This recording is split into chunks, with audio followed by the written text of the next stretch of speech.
चीन के खिलाफ भारत को बहुत बड़ी कामयाबी मिली है। जिस चीज को लेकर चीन ने कभी भारत का मजाक उड़ाया था, आज उन्हीं चीजों को लेकर भारत ने चीन को 22 देशों में कड़ी चुनौती दी है। दरअसल चीन ने कभी भारत के मेक इन इंडिया कार्यक्रम का मजाक उड़ाया था।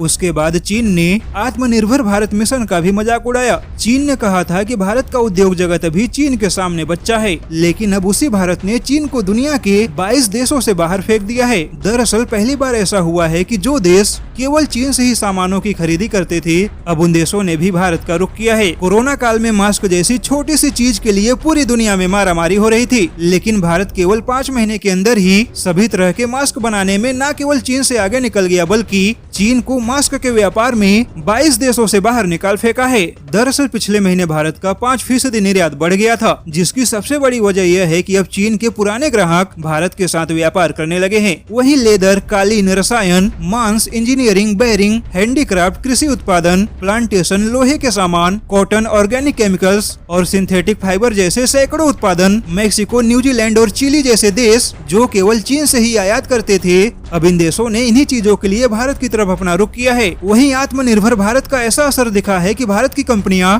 जो सामान चीन से आयात करती थी, अब वही कंपनियां अपने देश के अंदर इन सारे सामानों की मैन्युफैक्चरिंग कर रही हैं। जबकि Ecuador, Peru, Chile, Cuba, Morocco और थाईलैंड जैसे देशों ने भी चीन से अपना आयात कम करके भारत के साथ हाथ मिला लिया है। वैसे पिछले महीने चीनी अखबार सिन्हुआ ने अपनी एक रिपोर्ट में इस बात का जिक्र किया था कि अगर चीन विरोधी भावना ऐसे ही बढ़ती रही तो आने वाले 3 सालों में चीन के उद्योग जगत को बहुत बड़ा नुकसान होने की वजह से भारत का उद्योग जगत चीन को बहुत बड़ी चुनौती दे सकता है। लेकिन अब भारत के वाणिज्य मंत्रालय की माने तो यह तो केवल शुरुआत है, क्योंकि 2021 तक भारत दुनिया भर में चीन के व्यापार में बहुत बड़ा सेंध लगाने की तैयारी कर चुका है। यानी कि चीन विरोधी भावनाओं का सकारात्मक असर भारत के व्यापार पर दिखाई देगा, क्योंकि जो देश चीन से दूर होंगे वह देश भारत के ही करीब आएंगे।